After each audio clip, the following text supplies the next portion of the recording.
Hi, I am Ramya Girija. Welcome to Little Stories that Inspire You. നമുക്ക് ചുറ്റും പല മേഖലകളിൽ വ്യക്തിമുദ്ര പതിപ്പിച്ച ആൾക്കാരുണ്ട്. അവരെ പരിചയപ്പെടുത്തുന്ന ഒരു വേദിയാണ് ലിറ്റിൽ സ്റ്റോറീസ്. 2010 കാലഘട്ടത്തിൽ എനിക്കൊരു ആക്സിഡന്റ് സംഭവിച്ചിട്ടുണ്ടായിരുന്നു. ആ സമയത്താണ് ഇൻഷുറൻസ് എന്ന് പറയുന്നതിന്റെ ഇമ്പോർട്ടൻസ് ഞാൻ മനസ്സിലാക്കുന്നത്. ഒരു മനുഷ്യനായിക്കോട്ടെ അല്ലെങ്കിൽ ഒരു വാഹനമായിക്കോട്ടെ, ഇൻഷുറൻസ് എന്ന് പറയുന്നത് മസ്റ്റായിട്ടുള്ള ഒരു കാര്യമാണ്.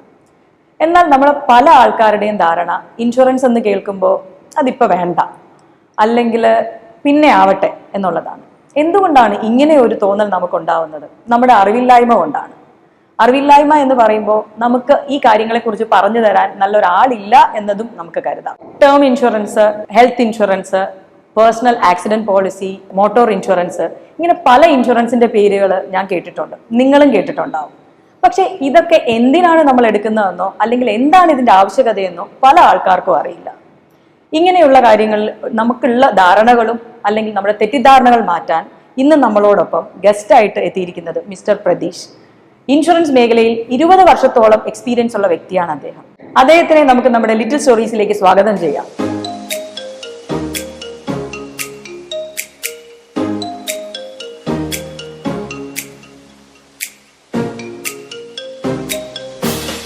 ഇൻഷുറൻസ് എന്ന് കേൾക്കുമ്പോൾ അയ്യോ എന്നതാണ് എല്ലാവരും ആദ്യം പറയുന്ന ഒരു കാര്യം.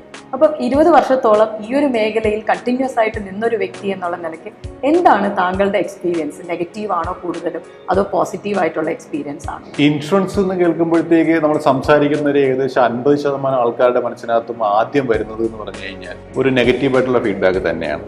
അതിനുള്ള കാരണം എന്താണെന്ന് വെച്ച് കഴിഞ്ഞാൽ 2 ആംഗിളാണ്. ഒന്ന്, കസ്റ്റമർ എടുക്കുന്ന പോളിസിയെ പറ്റി നേരവണ്ണം മനസ്സിലാക്കാനായിട്ട് ശ്രമിക്കാറില്ല. 2, സെല്ല് ചെയ്യുന്ന ആൾ, അതായത് ഏജന്റ് ആവാം, ചിലപ്പോൾ ഏതെങ്കിലും ഡീലർഷിപ്പ് ആവാം, അല്ലെങ്കിൽ ഒരു ഇന്റർമീഡിയറി ആരോ ആവട്ടെ, അവര് പ്രോപ്പറായിട്ടുള്ളൊരു എഡ്യൂക്കേഷൻ അല്ലെങ്കിൽ എന്തൊക്കെ കവർ ചെയ്യുമെന്നോ എന്തൊക്കെയാണ് കവർ ചെയ്യാത്തതെന്നുള്ളൊരു ധാരണ കസ്റ്റമറിന് കൊടുക്കാനായിട്ട് ശ്രമിക്കാറില്ല. അവനെ സംബന്ധിച്ചിടത്തോളം അതൊരു സെയിൽസ് ക്ലോസ് ചെയ്യുക എന്നുള്ളതാണ് അവരുടെ പ്രയോറിറ്റി. അപ്പോൾ അതിന്റെ ഭാഗമായിട്ട് അവര് കുറേയേറെ കാര്യങ്ങൾ മറച്ചു വെക്കും. അതായത് കസ്റ്റമറിനെ സംബന്ധിച്ചിടത്തോളം പോളിസി എടുക്കുന്ന സമയത്തിന് ആള് വിചാരിക്കുന്നതെന്ന് പറഞ്ഞു കഴിഞ്ഞാൽ, എനിക്ക് എന്ത് ഹെൽത്ത് ഇൻഷുറൻസിന്റെ കേസ് എടുക്കുകയാണെന്നുണ്ടെങ്കിൽ എനിക്ക് എന്ത് അസുഖം വന്നിരുന്നാലും കവർ ചെയ്യും എന്നുള്ളൊരു ധാരണ അദ്ദേഹത്തിനുണ്ട്. ശരിക്കും ഇൻഷുറൻസ് എന്ന് പറയുന്ന ഒരു കോൺട്രാക്റ്റ് ആണ്. അതിന്റെ അർത്ഥം എന്ന് വെച്ച് കഴിഞ്ഞാൽ കുറേയേറെ ടേംസ് ആൻഡ് കണ്ടീഷൻസ് ഉള്ള, കുറേയേറെ കവറേജിനകത്ത് റെസ്ട്രിക്ഷൻസ് ഉള്ള ഒരു എഗ്രിമെന്റ് ആണ്, ഒരു കോൺട്രാക്റ്റ് ആണ്. അപ്പൊ അതിന്റെ കൃത്യമായിട്ട് എന്തൊക്കെയാണ് ടേംസ് എന്ന് മനസ്സിലാക്കി കൊടുക്കുന്ന ഇന്റർമീഡിയറിയും മനസ്സിലാക്കേണ്ടത് കസ്റ്റമറുമാണ്. അത് ഇവിടെ അൺഫോർച്ചുനേറ്റ്ലി നടക്കാറില്ല. അതുകൊണ്ടാണ് ഈ പറയുന്ന പോലെ ഒരു 50% ഇല്ലെങ്കിൽ അതിൽ കൂടുതൽ കസ്റ്റമേഴ്സ് അൺഹാപ്പി ആണെന്ന് പറയാനുള്ള കാരണം. ഇത് താങ്കൾ തെരഞ്ഞെടുത്ത ഒരു കരിയർ ആണോ, അതോ ആക്സിഡന്റലി ഇങ്ങനെ ഒരു കരിയറിലേക്ക് വന്ന് പെട്ടതാണോ? തീർച്ചയായിട്ടും ഞാൻ 2005 ഇൻഡസ്ട്രിയിൽ വരുന്ന സമയത്തിന് എനിക്ക് ഇതിനെപ്പറ്റി ഒരു ധാരണയും ഉണ്ടായിരുന്നില്ല. ഞാൻ വളരെ അവിചാരിതമായിട്ട് ഒരു ഇൻഷുറൻസ് കമ്പനിയുടെ സെയിൽസ് ടീമിനകത്ത് പാർട്ടാവുകയായിരുന്നു. പിന്നീട് അവിടുന്ന് സ്വാഭാവികമായിട്ട് എനിക്ക് സെയിൽസ് ആയതുകൊണ്ടും എനിക്ക് പുതിയ പുതിയ ആൾക്കാരുമായിട്ട് ഇന്ററാക്ട് ചെയ്യാനുള്ള ഒരു താല്പര്യവും കാരണം ഞാൻ ഗ്രാജുവലി ഒരു സ്റ്റേറ്റഡ് എന്ന് പറയുന്ന ഒരു പ്രൊഫൈൽ വരെ എത്തിയതാണ്. വണ്ടിയെ സംബന്ധിച്ച് എല്ലാവരും ഇൻഷുറൻസ് മസ്റ്റായിട്ടും എടുക്കുന്ന ഒരു സാധനമാണ്. പക്ഷെ നമ്മുടെ ലൈഫിനെ കുറിച്ച് നോക്കുകയാണെന്നുണ്ടെങ്കിൽ അല്ലെങ്കിൽ ഹെൽത്തിനെ കുറിച്ച് നോക്കുകയാണെന്നുണ്ടെങ്കിൽ അത് പിന്നെ ആവട്ടെ എന്ന് കരുതുന്നതാണ്. ഇപ്പം എന്നെ പോലെയുള്ള ഒരു സാധാരണക്കാർക്ക് എന്താണ് താങ്കൾ സജസ്റ്റ് ചെയ്യുന്ന ഒരു ഇൻഷുറൻസ്? ഒരു മനുഷ്യന്റെ ഏറ്റവും ബേസിക് ആയിട്ട് വേണം എന്ന് ഞാൻ വിശ്വസിക്കുന്ന, എൻ്റെ എക്സ്പീരിയൻസ് കൊണ്ട് ഞാൻ മനസ്സിലാക്കിയിരിക്കുന്ന 3 പ്രൊഡക്റ്റ് മാത്രമാണ് ഞാൻ ഒരാൾക്ക് നിർബന്ധമായിട്ടും എടുക്കണം എന്ന് പറയാറുള്ളത്. അതിൽ ആദ്യത്തെ എന്ന് പറഞ്ഞാൽ എൻ്റെ എക്സ്പീരിയൻസിനകത്ത് വരുന്ന ഒരു പ്രൊഡക്റ്റ് അല്ല, പക്ഷെ ലൈഫ് ഇൻഷുറൻസിന്റെ പാർട്ടായിട്ടുള്ള ഒരു ടേം ഇൻഷുറൻസ് എന്ന് പറയുന്ന ഒരു കവറേജ് ആണ്. ടേം ഇൻഷുറൻസ് എന്ന് പറഞ്ഞാൽ വളരെ സിമ്പിൾ ആയിട്ടുള്ള ഒരു പ്രൊഡക്റ്റ് ആണ്. നമ്മൾ എങ്ങനെ ഡെത്ത് സംഭവിച്ചിരുന്നാലും നമ്മുടെ ഫാമിലിക്ക് ഇല്ലെങ്കിൽ നമ്മളെ നോമിനി ആയിട്ട് വെച്ചേക്കുന്ന ആരാണോ അവർക്കൊരു സം ഇൻഷുർഡിനുള്ള കവറേജ് കൊടുക്കുക എന്നുള്ളതാണ് ടേം ഇൻഷുറൻസിൻ്റെത്. രണ്ടാമത് നിങ്ങൾക്ക് അറിയാവുന്ന ഹെൽത്ത് ഇൻഷുറൻസ് എന്ന് പറഞ്ഞു കഴിഞ്ഞാൽ നമുക്കൊരു ഹോസ്പിറ്റലൈസേഷൻ വരികയാണെന്നുണ്ടെങ്കിൽ അതിനെ കവർ ചെയ്യാൻ വേണ്ടിയിട്ട് അതിന്റെ ഫിനാൻഷ്യൽ ആയിട്ടുള്ള എക്സ്പെൻസുകൾ എന്തൊക്കെയാണോ വരുന്നത് അത് കവർ ചെയ്യാൻ വേണ്ടിയിട്ടുള്ള ഒരു പോളിസിയാണ് ഹെൽത്ത് ഇൻഷുറൻസ് എന്ന് പറയുന്നത്. അതും തീർച്ചയായിട്ടും എടുക്കേണ്ട ഒരു സാധനമാണ്. പിന്നെ അടുത്ത് വരുന്നതാണ് നമ്മുടെ പേഴ്സണൽ ആക്സിഡന്റ് എന്ന് പറയുന്ന പോളിസി. പേഴ്സണൽ ആക്സിഡന്റ് എന്ന് പറഞ്ഞാൽ നമ്മളൊരു ആക്സിഡന്റിൽ പെടുകയാണ്. അതിപ്പോ വാഹനത്തിന്റെ അപകടമാവണം നിർബന്ധമില്ല. എന്തെങ്കിലും എന്ത് അവിചാരിതമായിട്ട് നടക്കുന്ന സംഭവങ്ങൾക്കും നമുക്കൊരു ഡെത്തോ ഇല്ലെങ്കിൽ ഒരു പെർമനന്റ് ടോട്ടൽ ഡിസബിലിറ്റിയോ പെർമനന്റ് പാർഷ്യൽ ഡിസബിലിറ്റിയോ സംഭവിക്കുകയാണെന്നുണ്ടെങ്കിൽ എത്രയാണോ നമ്മൾ എടുത്തിരിക്കുന്ന സം ഇൻഷ്വേർഡ് അത് നമ്മുടെ ഫാമിലിക്ക് ഇല്ലെങ്കിൽ നോമിനിക്ക് കിട്ടുന്ന രീതിയിലുള്ള ഒരു കവറേജ് ആണ്. ഈ 3 പോളിസീസാണ് ശരിക്കും ഒരു മനുഷ്യൻ ആളുടെ ഫാമിലിനെ സെക്യൂർ ചെയ്യാൻ വേണ്ടിയിട്ട് എടുക്കേണ്ട പോളിസീസ് എന്ന് പറയുന്നത്. സാധാരണ ഒരു ഗതിയിൽ ഞാൻ കേട്ടിട്ടുള്ള ഒരു കാര്യം ചോദിക്കുകയാണ്. ഇൻഷുറൻസ് എന്ന് പറയുമ്പോൾ അതിൽ കുറെ പറ്റിക്കലുണ്ട്, അല്ലെങ്കിൽ നമ്മൾ വിചാരിക്കുന്ന പോലെയല്ല, നമ്മൾ അങ്ങനെ ഒരു അവസ്ഥയിൽ കൂടെ കടന്നു പോകുമ്പോൾ ഈ ഇൻഷുറൻസ് ഒന്നും നമുക്ക് കിട്ടില്ല, അല്ലെങ്കിൽ മിക്ക ആൾക്കാർക്കും അത് അവൈൽ ചെയ്യാൻ പറ്റുന്നില്ല എന്നൊക്കെ ഉള്ളത് ഞാൻ കേട്ടിട്ടുണ്ട്. എൻ്റെ അനുഭവത്തിലില്ല, പക്ഷെ ഞാൻ ഒരുപാട് പേര് അങ്ങനെ പറയുന്നത് കേട്ടിട്ടുണ്ട്. ഇത്രയും വർഷം ഈ ഒരു മേഖലയിൽ നിന്നതിൽ താങ്കളുടെ അഭിപ്രായം എന്താണ്? ശരിക്കും അങ്ങനെയാണോ? ഞാൻ അതിനുള്ള ഉത്തരമാണ് ആദ്യം പറഞ്ഞത്. അത് ശരിക്കും മിസ്സെല്ലിംഗ് എന്ന് നമ്മൾ പറയുന്നതിന്റെ പാർട്ടായിട്ടാണ് അൺഹാപ്പി ആയിട്ടുള്ള കസ്റ്റമേഴ്സ് ഉണ്ടാവുന്നത്. അത് നമ്മൾ കസ്റ്റമറിന്റെ ഭാഗത്തുനിന്ന് കാണിക്കേണ്ട കുറച്ച് ഉത്തരവാദിത്വമുണ്ട്. നമ്മളൊരു പ്രൊഡക്റ്റ് മേടിക്കാൻ പോവുകയാണെന്നുണ്ടെങ്കിൽ ആ ഒരു പ്രൊഡക്റ്റിനെ പറ്റിയുള്ള ബേസിക് ആയിട്ടുള്ള കുറച്ച് കാര്യങ്ങൾ മനസ്സിലാക്കണം എന്നുള്ള ഒരു ഉത്തരവാദിത്വം കസ്റ്റമറിന്റെ ഭാഗത്തു നിന്നുണ്ട്. ആരാണോ അത് പ്രൊഡക്റ്റ് വിൽക്കുന്ന ആൾ, അത് ഇന്റർമീഡിയറി ആരോ ആവട്ടെ ഇല്ലെങ്കിൽ ഡയറക്റ്റ് ആയിട്ട് മേടിക്കുകയാവട്ടെ, അവരുടെ ബാധ്യതയാണ് എന്താണ് കവർ ചെയ്യും, എന്താണ് കവർ ചെയ്യാത്തത് എന്നുള്ള കാര്യം ആദ്യമേ തന്നെ കസ്റ്റമറിനെ അറിയിക്കുക എന്നുള്ളത്. ഈ 2 കാര്യങ്ങളും നടക്കുകയാണെന്നുണ്ടെങ്കിൽ ഈ പറയുന്ന അൺഹാപ്പി ആയിട്ടുള്ള കസ്റ്റമേഴ്സ് ഉണ്ടാവില്ല എന്ന് തന്നെയാണ് എൻ്റെ എക്സ്പീരിയൻസ് എന്ന് ഞാൻ വിശ്വസിക്കുന്നത്. പിന്നെ ഇൻഷുറൻസ് മേഖല എന്ന് പറയുമ്പോഴത്തേക്കും ഒരുപാട് കസ്റ്റമേഴ്സിനെയും ഒരുപാട് ക്ലയൻസിനെയും കാണാനുള്ള ഓപ്പർച്യൂണിറ്റീസ് ഉണ്ട്, മീറ്റ് ചെയ്യാറുണ്ട്. അപ്പം ഈ പറയുന്ന ഒരു മേഖലയിൽ ഒരു ബന്ധങ്ങൾ നിലനിർത്തുക, റിലേഷൻഷിപ്പ് മെയിൻറ്റെയിൻ ചെയ്യുക എന്ന് പറയുന്നത് വലിയൊരു കാര്യമാണ്. അത് എങ്ങനെയാണ് താങ്കൾ മെയിൻറ്റെയിൻ ചെയ്യുന്നത്? ഞാൻ ഈ 20 വർഷത്തെ എൻ്റെ എക്സ്പീരിയൻസിനകത്ത് അല്ലെങ്കിൽ എൻ്റെ ടെന്യൂറിനകത്ത് എൻ്റെ ഡീലർഷിപ്പിനകത്തുള്ള, അതായത് ഓട്ടോമോട്ടീവ് ഡീലർഷിപ്പുകളായിട്ടായിരുന്നു എൻ്റെ കൂടുതലായിട്ടുള്ള ഇന്ററാക്ഷൻസ് ഉണ്ടായിട്ടുള്ളത്. ഞാൻ എപ്പോഴും വിശ്വസിക്കുന്ന ഒരു കാര്യമുണ്ട്, നമ്മുടെ ട്രാൻസ്പെറൻസി എന്ന് പറയുന്ന ഒരു ആംഗിൾ എന്നുണ്ടെങ്കിൽ നമുക്ക് റിലേഷൻഷിപ്പുകൾ മുന്നോട്ട് കൊണ്ടുപോകാൻ പറ്റും എന്നാണ് ഞാൻ വിശ്വസിക്കുന്നത്. അതായത് നമ്മളെ കൊണ്ട് എന്ത് പറ്റും, എന്തൊക്കെ പറ്റില്ല എന്നുള്ള കാര്യം കൃത്യമായിട്ട് കമ്മ്യൂണിക്കേറ്റ് ചെയ്യുകയാണെന്നുണ്ടെങ്കിൽ അവർക്ക് ആ ഒരു റിലേഷൻഷിപ്പ് എപ്പോഴും, ഈ അപ്പുറത്ത് നിൽക്കുന്ന ആൾ സ്വാഭാവികമായിട്ടും സെയിൽസിലോ ഇല്ലാന്നുണ്ടെങ്കിൽ ഇതുമായിട്ട് ബന്ധപ്പെട്ടിട്ട് ഒരാളായിരിക്കാം. അപ്പൊ ആളിന് നമ്മൾ പറയുന്ന കാര്യം മിസ്സെല്ലിംഗ് ആണെന്നുണ്ടെങ്കിൽ ആൾ പെട്ടെന്ന് തന്നെ അത് ക്യാപ്ചർ ചെയ്യും. മറിച്ച് എന്തെങ്കിലും ഒരു സാധനം നമ്മുടെ അടുത്ത് ചോദിക്കുമ്പോൾ നമുക്കത് പറ്റാത്ത കാര്യമാണെന്ന് പറയുകയാണെന്നുണ്ടെങ്കിൽ അവർക്ക് തീർച്ചയായിട്ടും അത് മനസ്സിലാക്കാൻ പറ്റും.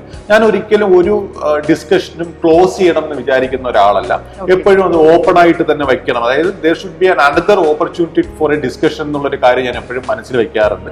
അതുകൊണ്ട് തന്നെ ഞാൻ കരിയർ സ്റ്റാർട്ട് ചെയ്തപ്പോൾ മൂലയുള്ള പല റിലേഷൻഷിപ്പുകളും, അതായത് ഡീലർ റിലേഷൻഷിപ്പുകൾ എനിക്ക് ഇപ്പോഴും ഞാൻ എന്തെങ്കിലും ഒരു അവർക്കൊരു ബിസിനസ് ഓപ്പർച്യൂണിറ്റി ആയിട്ട് പോവുകയാണെന്നുണ്ടെങ്കിൽ തീർച്ചയായിട്ടും അത് മെറ്റീരിയലൈസ് ചെയ്യാൻ പറ്റും എന്നുള്ളൊരു വിശ്വാസം എനിക്കുണ്ട്. ഞാൻ ഇതേ സാധനം തന്നെ എൻ്റെ കൊളീഗ്സിന്റെ അടുത്തും ഞാൻ നിർബന്ധമായിട്ട് പാലിക്കുന്ന ഒരു കാര്യമാണ് ഈ ട്രാൻസ്പെറൻസി എന്ന് പറയുന്ന കാര്യം. അവർക്കും എന്തെങ്കിലും ഒരു ക്രൈസിസ് വരികയാണ് ഇല്ലെങ്കിൽ ഒരു കൺസേൺ വരികയാണെന്നുണ്ടെങ്കിൽ അവരുടെ കൂടെ നിന്നുകൊണ്ട് തന്നെ ആ സിറ്റുവേഷനെ പറ്റി അവർക്ക് പറഞ്ഞു കൊടുക്കാനായിട്ട് ഞാൻ എപ്പോഴും ശ്രദ്ധിക്കാറുണ്ട്. താങ്കൾ ഒരു ബുക്ക് എഴുതിയിട്ടുള്ളത് എനിക്കറിയാം. എങ്ങനെയാണ് അങ്ങനെ ഒരു റൈറ്റിംഗ് ഫീൽഡിലേക്ക് ഒരു കൈ നോക്കാമെന്ന് കരുതിയത്? ഇല്ല, ശരിക്കും അത് ഞാൻ ഈ പറഞ്ഞ പോലെ എൻ്റെ 20 വർഷത്തെ സെയിൽസ് എക്സ്പീരിയൻസിന്റെ ബേസിസിൽ സെയിൽസ് ജേർണി ബിയോണ്ട് നമ്പേഴ്സ് എന്ന് പറയുന്നതാണ് ബുക്കിന്റെ പേര്. അത് വേറൊന്നുമില്ല, എൻ്റെ 20 വർഷത്തെ സെയിൽസ് എക്സ്പീരിയൻസ് കൊണ്ട് ഞാൻ ഈ പറഞ്ഞതുപോലെയുള്ള കുറേയേറെ ഇൻട്രസ്റ്റിംഗ് ആയിട്ടുള്ള, അതായത് ഒരു പുതുതായിട്ടൊരു കരിയർ സ്റ്റാർട്ട് ചെയ്യാനായിട്ട് ആഗ്രഹിക്കുന്ന, സെയിൽസിൽ ഒരു കരിയർ സ്റ്റാർട്ട് ചെയ്യാനായിട്ട് ആഗ്രഹിക്കുന്ന ഒരാളിനെ ഹെൽപ്പ് ചെയ്യാൻ വേണ്ടിയിട്ടുള്ള എൻ്റെ കുറച്ച് ഇതുപോലെയുള്ള ഞാൻ ഒബ്സർവ് ചെയ്തിട്ടുള്ള കാര്യങ്ങൾ ചേർത്ത ഒരു ബുക്കാണത്. അപ്പൊ അത് ഓൺലൈനിൽ മാത്രമേ ഇപ്പോൾ പ്രസന്റ് ആയിട്ടുള്ളൂ, പ്രിന്റ് ചെയ്തിട്ടില്ല അത്. അപ്പോൾ അത് അത്യാവശ്യം നല്ല രീതിയിലുള്ള ഡൗൺലോഡ്സ് കിട്ടിയിട്ടുള്ള ഒരു ബുക്സ് ആണ്. നല്ല രീതിയിലുള്ള റിവ്യൂസും വന്നിട്ടുണ്ട്. ഇന്നത്തെ കാലഘട്ടത്തിൽ പെട്ടെന്ന് ഡീമോട്ടിവേറ്റഡ് ആവുന്ന ഒരു സമയമാണ് ആൾക്കാരെല്ലാവരും തന്നെ. അപ്പം ഒരു കരിയറിൽ നിന്ന് വേറൊരു കരിയറിലേക്ക് സ്വിച്ച് ചെയ്യുന്നതായിട്ടാണ് മിക്ക ആൾക്കാരെയും ഞാൻ കണ്ടിട്ടുള്ളത്. അപ്പോൾ ഇൻഷുറൻസ് പോലെയുള്ള മേഖലകളിൽ ഞാൻ പലരെയും കണ്ടിട്ടുണ്ട്. നേരത്തെ ഇൻഷുറൻസിൽ വർക്ക് ചെയ്യുകയായിരുന്നു എന്ന് പറയുന്ന ആൾക്കാർ, വേറെ കരിയർ വിട്ടിട്ട് ഇൻഷുറൻസ് മേഖലയിലേക്ക് വന്ന ആൾക്കാർ. എന്തുകൊണ്ടാണ് ഇങ്ങനെ ഒരു കരിയർ സ്വിച്ചിങ് ഇന്നത്തെ കാലഘട്ടത്തിൽ നടക്കുന്നത് എന്ന് തോന്നുന്നു? ഇല്ല, ഞാൻ കരിയർ സ്റ്റാർട്ട് ചെയ്ത സമയത്ത് ഉള്ളതുപോലത്തെ ഒരു ഓപ്പർച്യൂണിറ്റി അല്ല ഇപ്പോഴത്തെ ജനറേഷനുള്ളത് എന്ന് പറഞ്ഞു. ഞാൻ സെയിൽസ് എന്ന് പറഞ്ഞാൽ ഞാൻ ശരിക്കും എൻജോയ് ചെയ്തിട്ട് വർക്ക് ചെയ്തിട്ടുള്ള ഒരാളാണ്. അപ്പൊ അതുകൊണ്ട് തന്നെ എനിക്കൊരു കരിയർ മാറണം എന്നുള്ളൊരു ഈ 20 വർഷം എടുത്തു, ഇല്ല 20 അല്ലെങ്കിൽ ഒരു 18 വർഷം എടുത്ത് ഞാൻ കരിയറിൽ നിന്ന് ഇറങ്ങണം, അതായത് എൻ്റെ എംപ്ലോയ്മെന്റ് എന്ന് പറയുന്നതിൽ നിന്ന് ഇറങ്ങണം എന്നുള്ളൊരു തീരുമാനത്തിലോട്ട് വരാനായിട്ട്. ഇപ്പോഴത്തെ ജനറേഷനിൽ ഞാൻ കാണുന്നതെന്ന് പറഞ്ഞു കഴിഞ്ഞാൽ അവര് ഒബ്വിയസ്ലി ജനറേഷൻ്റെതായിട്ടുള്ളൊരു പ്രത്യേകതയും കൂടെയാണ്. അവരൊരിക്കലും സെയിൽസിന്റെ ആയിട്ടുള്ള പ്രഷറൊന്നും താങ്ങാനായിട്ട് അവർക്ക് താല്പര്യമില്ല. കാരണം അവർക്കറിയാം അവരുടെ എഡ്യൂക്കേഷണൽ ബാക്ക്ഗ്രൗണ്ട് ആവട്ടെ, ബാക്കിയുള്ള ഫാമിലി സിറ്റുവേഷൻ ആവട്ടെ, അവർക്ക് വേറൊരു ഓപ്പർച്യൂണിറ്റി ഈസി ആയിട്ട് കിട്ടും എന്നുള്ളൊരു തോന്നൽ ശരിയാണത്, തെറ്റായിട്ടുള്ളൊരു ധാരണയല്ല. അവർക്ക് ആ ഒരുപാട് ഓപ്പർച്യൂണിറ്റീസ് അവരുടെ മുമ്പിലുണ്ട്. ഞങ്ങൾക്ക് ഇപ്പൊ എന്റെ കൂടെ വർക്ക് ചെയ്തിട്ടുള്ള അല്ലെങ്കിൽ എന്റെ കൂടെ കരിയർ സ്റ്റാർട്ട് ചെയ്തിട്ടുള്ള പല ആൾക്കാരും പല ഇൻഷുറൻസ് കമ്പനിയായിട്ട് നാഷണൽ ലെവലിലാണ് ഇരിക്കുന്നത്. അതായത് ഹെഡ് ഓഫീസിൽ അവർ പാൻ ഇന്ത്യ ഉള്ള റോൾ നോക്കുന്ന ആൾക്കാരാണ്. അവര് അത്രയും വർഷം, 18 വർഷം 20 വർഷം എക്സ്പീരിയൻസ്ഡ് ആയതുകൊണ്ടാണ് അങ്ങനെ പ്രൊഫൈലിൽ ഇരിക്കുന്നത്. അത് ഓരോരുത്തരുടെ ചോയ്സ് ആണ്. ഞാൻ ഒരിക്കലും ഇപ്പോഴത്തെ ജനറേഷൻ മോശമാണെന്നോ അന്നത്തെ ജനറേഷൻ നല്ലതാണെന്നോ അല്ല പറയുന്നത്. ഞങ്ങളുടെ മുമ്പിൽ അന്ന് ഓപ്പർച്യൂണിറ്റീസ് ഇല്ലെങ്കിൽ അങ്ങനെ നോക്കാനുള്ള സിറ്റുവേഷൻ കുറവായത് കൊണ്ട് ഞങ്ങളത് കണ്ടിന്യൂ ചെയ്തു. ഇപ്പോഴത്തെ ജനറേഷൻ മുമ്പിൽ ഓപ്പർച്യൂണിറ്റീസ് ഇഷ്ടം പോലെ ഉള്ളത് കൊണ്ട് അതിന് വേണ്ടിയിട്ട് വർക്ക്. ഇത്രയേ ഉള്ളൂ. പിന്നെ ഈ ഒരു ഫീൽഡിൽ ഇപ്പൊ നിൽക്കുന്ന ആൾക്കാർ അല്ലെങ്കിൽ ഇനി കടന്നു വരാൻ ആഗ്രഹിക്കുന്ന ആൾക്കാർക്ക് വേണ്ട ക്വാളിറ്റീസ് എന്തൊക്കെയാണ്? സെയിൽസിൽ ഞാൻ ഒബ്സർവ് ചെയ്തിട്ടുള്ള കാര്യം ഈ ഒരു ട്രാൻസ്പെറൻസി എന്ന് പറയുന്നത്, ക്രെഡിബിലിറ്റി ഉണ്ടാക്കിയെടുക്കുക എന്ന് പറയുന്നത് വളരെ ക്രിട്ടിക്കൽ ആയിട്ടുള്ള സാധനമാണ്. നമ്മൾ അപ്പുറത്ത് നിൽക്കുന്ന ആള്, ഇപ്പൊ ഒരു കസ്റ്റമർ ആവട്ടെ, ഇല്ലാന്നുണ്ടെങ്കിൽ ഒരു ഇന്റർമീഡിയറി ആവട്ടെ, എംപ്ലോയ്മെന്റിന്റെ കേസിന് വരുമ്പോൾ ഇന്റർമീഡിയറ്റ് ആയിട്ട് ഡീൽ ചെയ്യേണ്ടി വരിക. അവർക്ക് നമ്മൾ കൊടുക്കാനുള്ള സാധനങ്ങൾ മാത്രം, അതായത് നമുക്ക് ഓണർ ചെയ്യാൻ പറ്റുന്ന കാര്യങ്ങൾ മാത്രം അവരുടെ അടുത്ത് പറയുകയും പറയുന്ന കാര്യം ഓണർ ചെയ്യുകയും ചെയ്യുക എന്നുള്ളതാണ് എനിക്ക് കൊടുക്കാനുള്ള ബേസിക് ആയിട്ടുള്ള ഒരു ഇൻസ്ട്രക്ഷൻ എന്ന് പറയുന്നത്. അതുണ്ട് എന്നുണ്ടെങ്കിൽ, അതായത് ഈ പറയുന്ന ഒരു ട്രാൻസ്പെറൻസി അതിന്റെ ഭാഗമായിട്ട് വരുന്ന റിസൾട്ട് ആയിട്ട് വരുന്ന ക്രെഡിബിലിറ്റി ഉണ്ട് എന്നുണ്ടെങ്കിൽ ആർക്ക് വേണമെന്നുണ്ടെങ്കിൽ സെയിൽസിനകത്ത് ശോഭിക്കാൻ പറ്റും എന്നാണ് എന്റെ വിശ്വാസം. ഈ ടൈം മാനേജ്മെന്റ് എന്ന് പറയുന്നത് ഒരു വലിയ ഫാക്ടറാണ്. ടൈം മാനേജ്മെന്റ് മാത്രമല്ല, നമ്മൾ ഒരു ഡിസിപ്ലിൻഡ് ആയിട്ടുള്ള ഒരു ലൈഫ്, അതിന്റെ ഭാഗമാണ് നമ്മൾ ഇൻഷുറൻസ് എടുക്കുന്നതും എല്ലാം. അപ്പോൾ അതിനെക്കുറിച്ച് എന്താണ് താങ്കൾക്ക് മറ്റുള്ളവരോട് പറയാനുള്ളത്? നമ്മൾ എന്റർപ്രണർഷിപ്പിലോട്ട് വരുന്ന സമയത്തിന് ഒരുപാട് ആൾക്കാരുടെ കമന്റ് ഞാൻ കേൾക്കാറുണ്ട്, എനിക്ക് സമയമില്ല എന്ന് പറഞ്ഞിട്ട്. നിങ്ങൾക്ക് എല്ലാവർക്കും ഒരുപാട് ആൾക്കാർ പറഞ്ഞതുപോലെ എല്ലാവർക്കും 24 മണിക്കൂർ തന്നെയേ ഉള്ളൂ. അതിനെ എങ്ങനെ കൃത്യമായിട്ട് അസൈൻ ചെയ്യുക എന്നുള്ളതാണ്, പ്രയോറിറ്റൈസ് ചെയ്യുക എന്നുള്ളതാണ് ക്രിട്ടിക്കൽ ആയിട്ടുള്ള സാധനം. അപ്പൊ അത് മാത്രമേ, അത് എന്താണ് നമുക്ക് ഇമ്മീഡിയറ്റ് ആയിട്ട് വേണ്ടത്, ഓരോ കാര്യങ്ങളെയും പ്രയോറിറ്റൈസ് ചെയ്ത് മുന്നോട്ട് പോവുകയാണെന്നുണ്ടെങ്കിൽ ഈ ടൈം മാനേജ്മെന്റ് ഒരു ഇഷ്യൂ അല്ല എന്നാണ് ഞാൻ വിശ്വസിക്കുന്നത്. ഞാൻ പൊതുവെ നേരത്തെ എന്റെ ദിവസം സ്റ്റാർട്ട് ചെയ്യുന്ന ആളാണ്. ഞാൻ എന്റെ എല്ലാ ദിവസവും ഓൾമോസ്റ്റ് രാവിലെ 5 മണിക്കൂറൊക്കെ എണീക്കാറുണ്ട്. അതുപോലെ തന്നെ എനിക്ക് ബെഡ് ടൈമും ഒരു ഫിക്സഡ് ആയിട്ടുള്ള ഒരു ടൈമാണ്. 9 o'clock ഞാൻ ഉറങ്ങാനായിട്ട് പോകാറുണ്ട്. അപ്പൊ ഈ ഒരു സമയത്തിനിടയ്ക്ക് എങ്ങനെ എനിക്ക് പ്രയോറിറ്റൈസ് ചെയ്തുകൊണ്ട് മുന്നോട്ട് പോകാം എന്നാണ് ഞാൻ പ്ലാൻ ചെയ്തിട്ടാണ് പോകുന്നത്. സ്വാഭാവികമായിട്ടും അത് മാത്രമാണ് എന്റെ ശ്രദ്ധ എന്ന് പറയുന്നത്. ഇനി യങ്ങായിട്ടുള്ള ഒരുപാട് ഓൺട്രപ്രണേഴ്സ് ഉണ്ട്, പിന്നെ ഓൺട്രപ്രണർഷിപ്പിലേക്ക് വരാൻ ആഗ്രഹിക്കുന്ന ഒരുപാട് ആൾക്കാരുണ്ടാവും. അവർക്ക് കൊടുക്കാനുള്ള ഒരു ഉപദേശം എന്താണ്? ഇത്രയും വർഷത്തെ ഒരു എക്സ്പീരിയൻസിൽ നിന്ന് താങ്കൾക്ക് കൊടുക്കാൻ എന്ത് അഡ്വൈസ് ആണുള്ളത്? Be honest. ആക്ച്വലി എന്താണെങ്കിലും ഞാൻ ഈ പറഞ്ഞ പോലെ കമ്മ്യൂണിക്കേറ്റ് ചെയ്യേണ്ട കാര്യം എന്താണെങ്കിലും ഇപ്പൊ നോ പറയേണ്ടടുത്ത് നോ പറഞ്ഞു. നമ്മൾ പലപ്പോഴും വായിച്ചിട്ടുണ്ട് the art of saying no എന്ന് പറയുന്ന സാധനം. അപ്പൊ നോ പറയേണ്ടടുത്ത് നോ പറയുക എന്നുള്ളതാണ് എനിക്ക് പറയാനുള്ള ഓണസ്റ്റ് ആയിട്ടുള്ള ഒരു ഒപ്പീനിയൻ.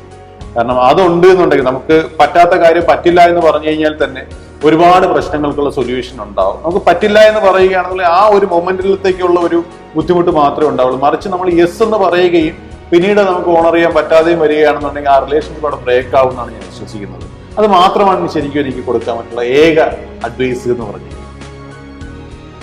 ഇൻഷുറൻസ് എന്ന് കേൾക്കുമ്പോൾ നമ്മൾ ഇനി മുഖം ചുളിക്കേണ്ടതില്ല, മറിച്ച് നമുക്ക് നല്ല ഒരു ധാരണയാണ് അതിലുണ്ടാവേണ്ടതെന്ന് ഇന്ന് നമുക്ക് പ്രതീഷ് പറഞ്ഞു തന്നിട്ടുണ്ട്.